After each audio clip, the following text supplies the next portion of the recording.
Good evening and welcome to Politics Nation. Tonight's lead under fire.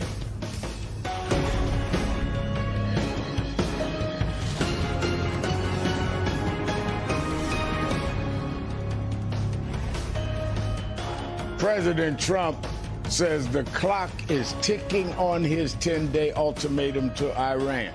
This morning he was rattling sabers on social media, warning Tehran that it has less than 48 hours to meet his demands before, quote, all hell rains down. The fiery rhetoric from the White House comes as the U.S. military is in the second day of its search for a downed U.S. crew member from an F-15 fighter jet that went down over Iran. A U.S. official tells MSNOW that Iran is also believed to have shot down a second American jet, which later crashed near the Strait of Hormuz. That lone pilot was rescued. The U.S. death toll stands now at 13 service members, with hundreds of others wounded. Meanwhile, back in Washington, Trump and Republicans are gearing up for what could be the largest military funding request in modern U.S. history, asking Congress for $1.5 trillion for their war effort, while making massive cuts to social spending at a time when many Americans say they are facing an affordability crisis. And the midterm elections are just 7 months away. Joining me now is Senator Ruben Gallego, Democrat of Arizona, a U.S. Marine Corps combat veteran. Senator, thank you for your time tonight. Starting with Iran. Thank you, Evan. As we approach the 10-day deadline, excuse me, the president is set for Tehran to reach a deal. He said this morning on social media that it was now 48 hours left for Iran to reopen the Strait of Hormuz, or all hell will rain down on them. He's saying this as the U.S. airman has now been missing in Iran for 2 days after the F-15 fighter jet was shot down. And there's concern that the hostile rhetoric from the administration could complicate a rescue. What's your assessment of how this war is being executed? Well, first of all, let's all hope and pray that the second pilot is found safely and returned back to his family. Despite my feelings for this war, I want none of our men or women to die or get imprisoned. Number two, I don't feel this war is going well for the United States. I wish it was. Again, even though I'm against this war, because at the core I'm an American, I want to see us do well. But when the president or any world leader is basically telling the other side you have X amount of time to surrender, it means you actually don't have an exit plan. It means you have no strategic idea of what a victory looks like, and that you're not actually seeing whatever's happening on the ground is actually pushing that direction. And the fact that they've been able to take down a couple of our aircraft in the last couple of days tells you that Iran still has the capability to fight. They're choosing their time and the place to fight back. They're learning how to fight us. They're getting smarter about their capabilities. And the longer we stay in this, the more likely we're actually going to have more and more casualties. And at the same time, there doesn't seem to be any type of diplomatic win or strategic win at this point that's coming on the horizon. So this president started this war in a bad way, and he's about to end it in a bad way if he doesn't actually figure it out. And right now, he's hoping to come across a victory instead of trying to get us to an exit. Now, the president has requested $1.5 trillion for his 2027 defense budget, the largest such request in modern U.S. history. And to make it possible, he's willing to make a staggering amount of cuts to federal programs. Take a listen to his own logic here. I said to Russell, don't send any money for daycare, because the United States can't take care of daycare. We're fighting wars. We can't take care of daycare. You got to let a state take care of daycare, and they should pay for it, too. They should pay. They have to raise their taxes, but they should pay for it. And we could lower our taxes a little bit to them to make up, but it's not possible for us to take care of daycare. Medicaid, Medicare, all these individual things, they can do it on a state basis. You can't do it on a federal. We have to take care of one thing, military protection. We have to guard the country. Senator, many of these programs that stand to lose funding benefit Republican voters, supporters of the president. Are Republicans going to fall in line behind this bill in the middle of an election year and an unpopular war? Heck no. Look, the man just said he wants to cut Medicare. Let's be clear what he said. He wants to cut Medicare to fund the war in Iran. Good luck. I mean, at that point, you're about to lose. You're going to lose Florida at that point. And no, there is no financial way to do this. And I don't care if it's a red state or a blue state.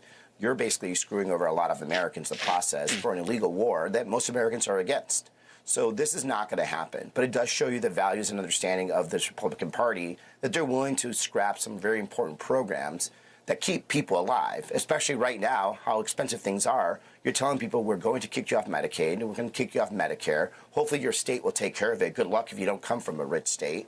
And in the process, we're going to keep continuing funding illegal war that you're against anyway. That's what's going on with this presidency. And also, again, if you want to do something like this is my, I don't know how many times I've seen this country in war, including when I was in war. And this country has this weird situation where we keep sending our men and women to war, and at the same time we're giving tax cuts to the richest. You know what? If you're going to fund these illegal wars, make people pay. Make the richest pay. So that way we don't have to have these arguments later on, like how we're going to pay for anything, how we're going to pay for the veterans' benefits and for the VA hospitals that we end up having to fund because, we keep giving tax cuts to the rich. We'll keep going to war. Now, speaking of elections, Arizona is one of nearly 24 states and the District of Columbia, which are now suing Trump over his recent executive order redistricting mail-in voting, which Democratic state attorney generals have cast as an attempt to federalize state elections. 4 out of 5 Arizona residents vote by mail, according to your state attorney general. What's at stake here if this order is allowed to stand, Senator? Well, it will disenfranchise millions of Americans and thousands of Arizonans, or potentially hundreds of thousands. There's a lot of people in Arizona that rely on vote by mail. They work. They can't actually, get to a polling place on Election Day. Traffic is very heavy in Arizona. If they sometimes will travel an hour and a half to work and then back. And they may not be able to make it at the time. And not every office is going to give people time off. Not everyone's going to have time with their kids. And by the way, vote by mail in Arizona was created by Republicans. It was created by a Republican legislature, so that way Republicans can have a chance to win. And after they created vote by mail, the Republicans in Arizona had the longest winning streak in the history of Arizona until very recently. And now 80% of Democrats and Republicans and independents vote by mail. This is designed only to disenfranchise people, but I'm not sure it will actually only affect Republicans, but certainly it's going to affect a lot of people that have been taking advantage of this voting process.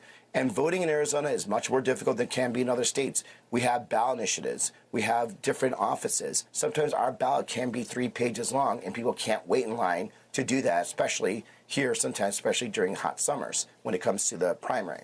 So the fact that they're doing this, and the only reason they're doing this is because they're freaking out. They're freaking out because they're going to lose the election. They know that this president's numbers are the worst it's ever been. It is now worse than Biden's number prior or post the Afghan withdrawal.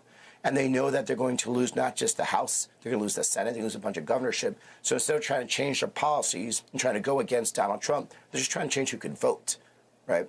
And so at the end of the day, we're all going to end up paying because we're going to have to make it harder for people to vote, and the policies are still going to be stuck in place and are making this situation so unpopular.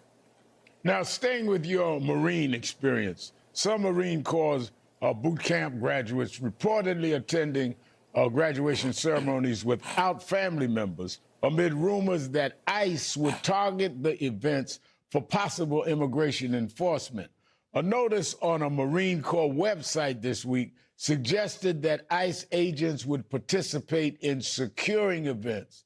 The Pentagon has blamed the messaging on an internal communications error. But what's your reaction to this?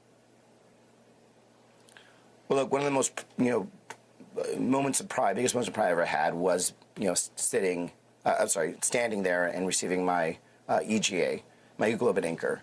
And I know for a fact, because I had family members that came and visit me that were legal permanent residents that didn't have their citizenship, but were just even here legally in the country.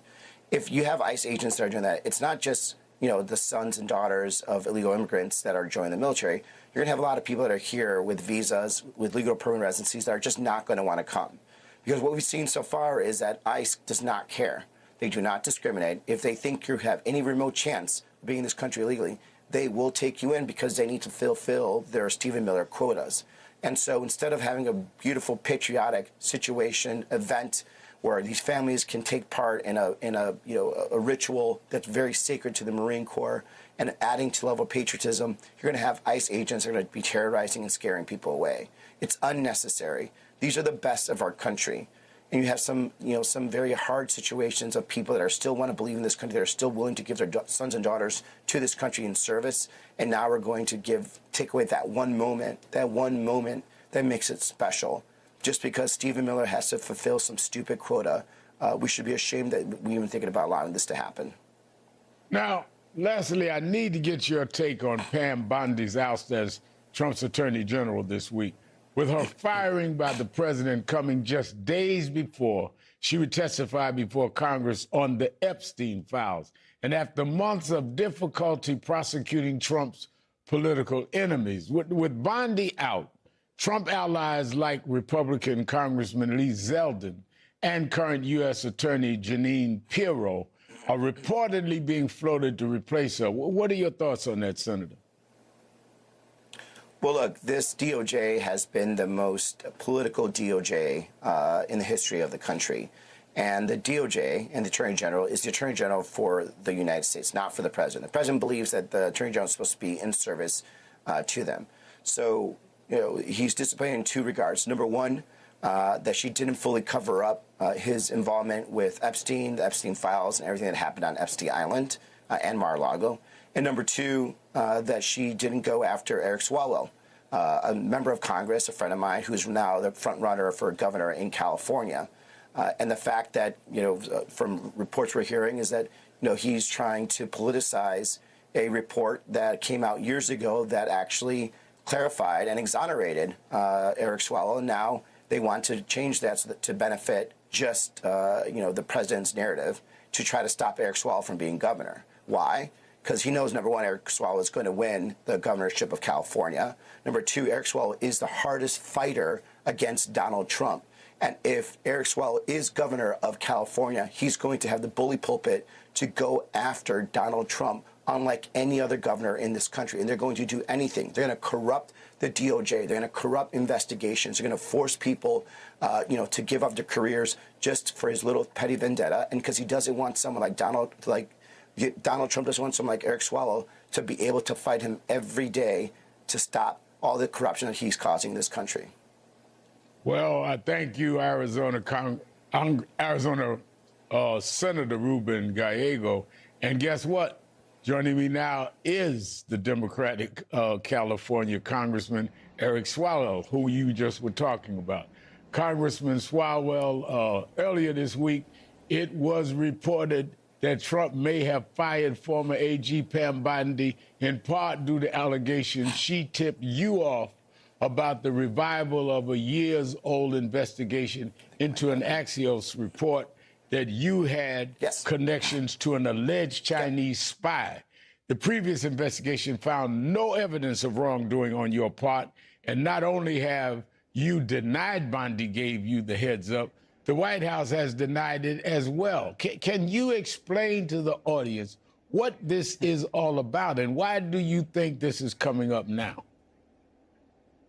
As Senator Gallego just pointed out, this president is vindictive, and he wants his Department of Justice to go after those he fears the most. Of course, I did not hear anything about this from Pam Bondi. FBI agents tipped off the Washington Post because they were worried that the president, 30 days before voting starts in California, was targeting the frontrunner. And what I have learned here, since being investigated 6 months ago, along with Adam Schiff and Lisa Cook and Tish James over mortgage nonsense, is that they're probably going to do something again. That, as we get closer and closer to the election, there's going to be more nonsense they throw at us. This is just what dictators do. And as you see, in Washington, Rev, I don't know if you've seen this, he's putting his images on buildings from the roof to the ground all over Washington. That's what dictators do in their final days. And what we're going to do this November is we're going to start to close the chapter on this dictatorship. And what I'm going to work to do in California, is to write a new California story on affordability and post-fear, post-Trump. Now, Bondi may think she's done dealing with Congress now that she's leaving her job. But is Congress done dealing with Bondi? You sit on the Judiciary and Homeland Security committees. What do you and your colleagues still want to hear from her about her time as Attorney General and, of course, about the Epstein files? Well, the victims of Jeffrey Epstein and his friends and associates are not done with this case. Democrats in Congress are not done with this case, and there are a lot of Republicans who have joined us, and so we have the votes to proceed, and so she and everyone else, who's been subpoenaed, should come before Congress, and that's been the Democratic approach all along, is to stand up, for these sexual assault victims. We also have to telegraph, though, Rev, what the majority looks like, and whether it's on Epstein or whether it's corrupting the Department of Justice, it's all going to come out. And right now, what I tell those in the FBI, those brave individuals who came forward to the Washington Post and those who continue to be asked every day to further corrupt our system of justice on behalf of Donald Trump, come forward. We have a country and a system in Congress where you can be protected, because the alternative is that you're going to be in the witness chair and you're going to be answering questions about what Donald Trump and Kash Patel and others asked you to do. Now, there are numerous reports Trump is frustrated that his political enemies are not yet behind bars. Do you think Trump firing Bondi makes it more or less likely that his fantasies are ever realized? More, because the lesson they're going to learn here is that 90% is not enough for Donald Trump. Pam Bondi gave about 90% loyalty to Donald Trump, and she was let go. John Cornyn is pathetically in Texas giving 99% to Donald Trump, and he can't even earn his endorsement. Donald Trump will throw you under the bus unless you give him 100%. And so in our race, we expect 100% for Donald Trump means that they're going to continue to come after us.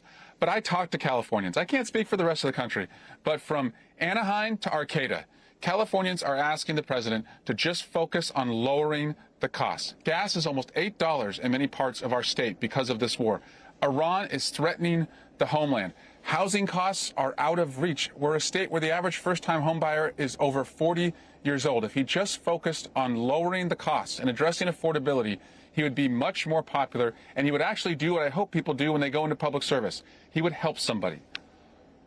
All right, Congressman Eric Swalwell, we apologize for the problems with your video till the last question, but we thank you for being on, and we heard you all the way through the pleasure. interview. Thanks, Thank you for joining with us. Thank you. Coming up, will an unpopular president and a crumbling cabinet and an unwanted war be enough to sway the upcoming midterm elections? My political panel weighs in next. He has hit a wall, I think, but it's a cumulative effect, if you will, Rev. I don't think it's just the war that is going to cause such problems for Donald Trump that you see those low poll numbers. It's the economy. It's gas prices. It's him saying things like the federal government shouldn't care about child care for Americans, or wants to reduce Medicare, Medicaid, and Social Security. All of these things have gone to hurt Donald Trump. When you look at the numbers that you showed, it basically shows that he has completely fallen out with independent voters. That number, 75, 80% disapproval, plus Democrats, that's how you get to those kind of bad numbers. Juanita, the same question to you. Is there any way this administration can bounce back, or has Trump's lame duck era already arrived?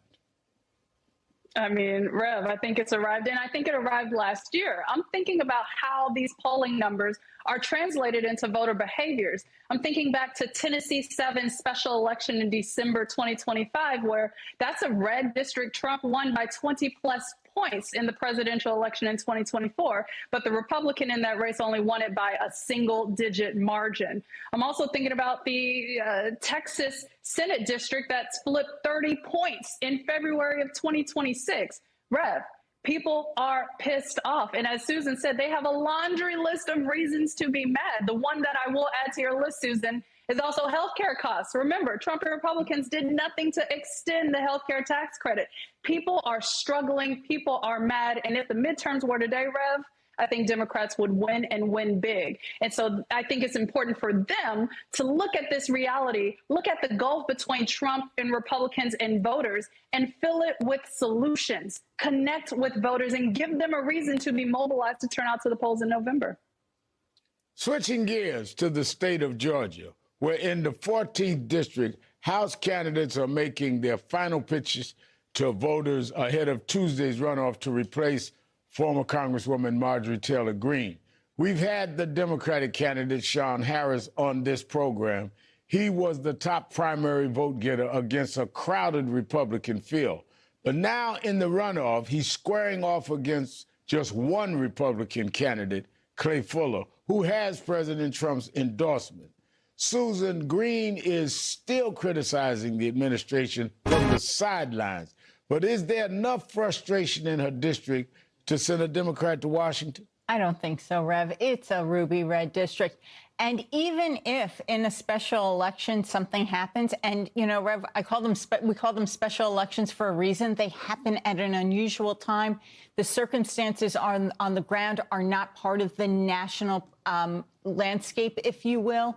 So if by some chance the Democrat pulls this out, I wouldn't look for them holding it come this November.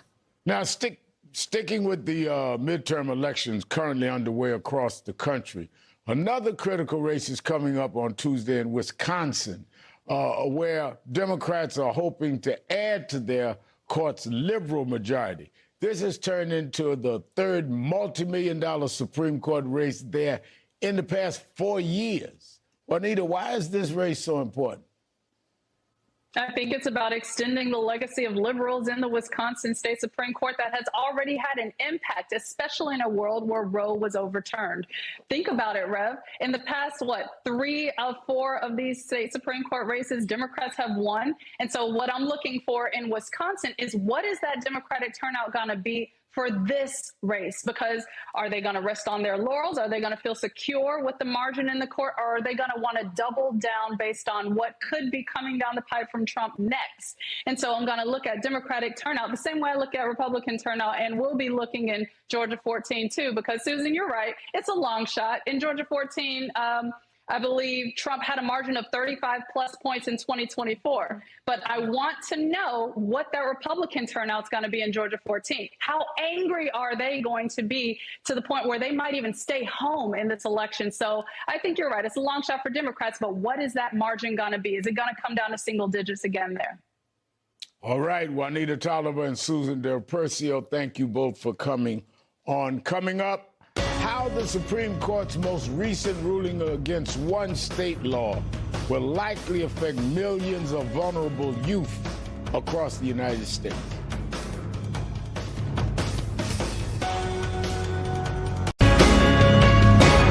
Welcome back to Politics Nation on MS Now. This week, the Supreme Court ruled 8-1 that Colorado's ban on conversion therapy, as it is currently written, violates free speech.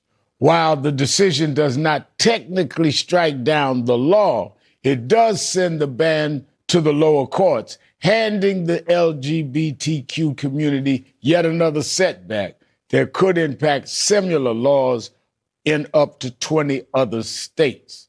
Joining me now, Kelly Robinson, president of the Human Rights Campaign. Kelly, you've called this ruling that, by the way, came down on Trans Visibility Day. You've called it devastating. Talk to me about your thoughts here. It's terrifying for so many members of our community that are just trying to survive right now. We're dealing with the same things everyone else is: rising issues with affordability, violence against our communities, concerned about a global war, and they're spending their time attacking our rights and our lives. And here's the thing. Everyone acknowledges, every major medical association acknowledges that conversion therapy is pseudoscience, that you cannot change the gender identity or sexual orientation of a person. So when someone is forced to go through conversion therapy, you're teaching them one of two things: either to hate themselves or hide who they are. And we know the devastating impact of that. I've heard too many stories of parents coping with children who have taken their own life to deal with the harmful long-term impacts of being subjected to this therapy. We have had this conversation before and determined that this should not be the law of the land. Folks deserve access to health care that is geared towards healing us and not towards inflicting more harm. So when I say that this is hurtful, when I say that it's dangerous, what I'm trying to tell you is that the lives of too many of our kids are hanging in the balance right now. Now, Justice Ketanji Brown Jackson dissented from the ruling forcefully from the bench, but no other liberals on the court joined her. Why do you think that is? Well, I want to start with what she said. It is so important. What they actually said in this ruling is that the free speech of a conversion therapy provider, if you can even call them that, is more important than the harm that children will endure by going through the practice. What Ketanji Brown Jackson says is that this opens the door to an era of unsafe and unregulated medical provision in this country. Think about it. If you've got providers that are not governed to provide the type of best practice and standards of care that they are right now through licenses that are provided through medical associations, then what are we going to be subjected to? Do you want the surgeon who's performing your tonsil removal or your appendectomy to be freestyling? We don't want that. The implications of this are far broader. So I think that as this is moving forward, a couple things we have to be clear about. One, this is not a blanket legalization of the practice. You said that earlier, and I think it's so important to note. There are 28 states that have full or partial bans on conversion therapy on the books. We have to do all that we can to uphold those bans. And two, to look at the bigger picture. What does it mean for us to enter an era of unsafe and unregulated medical care? Justice Ketanji Brown Jackson said that in this decision, the court is playing with fire, and it's the American people who could get burned. Now, as I mentioned before, earlier this week was Transgender Day of Visibility. President Trump put out a statement bragging about all the ways his administration has curtailed the rights of transgender people, and even go so far as claiming Biden had desecrated Easter by showing solidarity with trans people. What are your thoughts on that? Trans Day of Visibility is on March 31st every year, and it's an opportunity for us, not only the trans community, but the allies of the trans community like myself, to talk about them, to lift up the stories of their hope, of how they are integral members of our community, whether, they're the Uber driver or the person that's serving you coffee or the person that you work next to at work. Trans people have been a part of the story of the United States since the beginning of time. We cannot and will not erase them, and that's what the Day of Visibility is all about.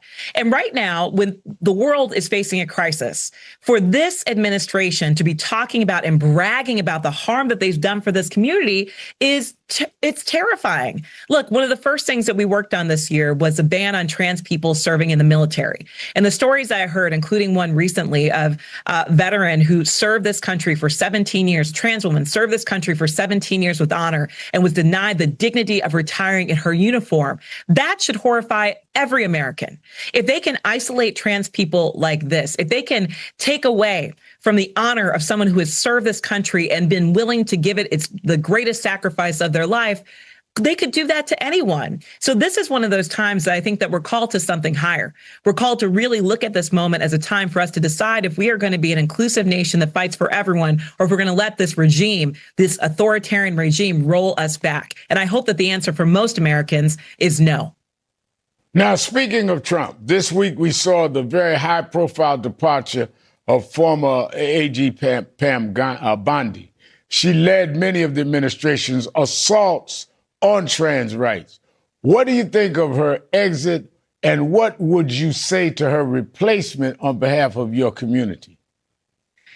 I'll say this: goodbye and good riddance. Pam Bondi should go down in history as doing a tremendous disservice to all of America, as trying to undermine the good name of the Department of Justice. And I'm glad that she's gone.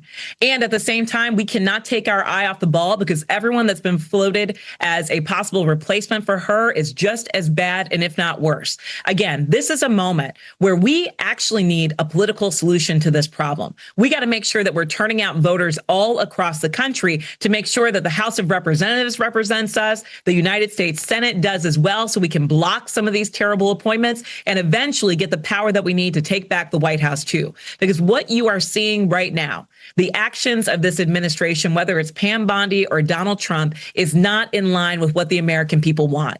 And when they don't have a solution to the problems that are plaguing us every day, whether it's health care or your wages getting cut or the proliferation of AI threatening your job, what do? They come after trans people and they come after our kids. The American people have had enough of it. Now, that's right where I want to go before I let you go, because you took part on the No Kings rallies last week, as I did. Now that a little time has passed and we've seen just how many people nationwide decided to speak out about Trump's governance, how can people assess the true effectiveness of these rallies? And what happens now? How do we harness the energy? No Kings was so important, right? I mean, that activation went from having about 5 million people at the first No Kings to around 7 million at the second, and now almost 10 million at the third No Kings. This administration wants us to be terrified into silence, but people are showing up. They're showing up boldly and joyfully and not giving 1 inch. But now is the real work.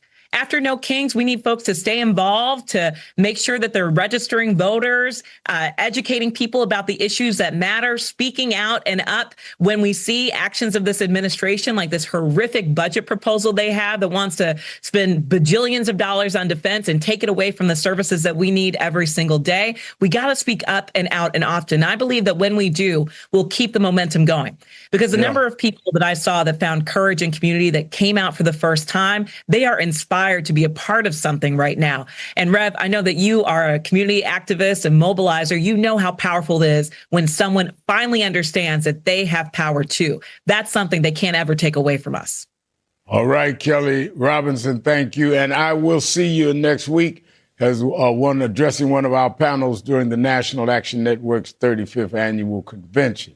Just ahead, America's first black female Supreme Court justice is playing a historic role on this conservative-dominated Supreme Court.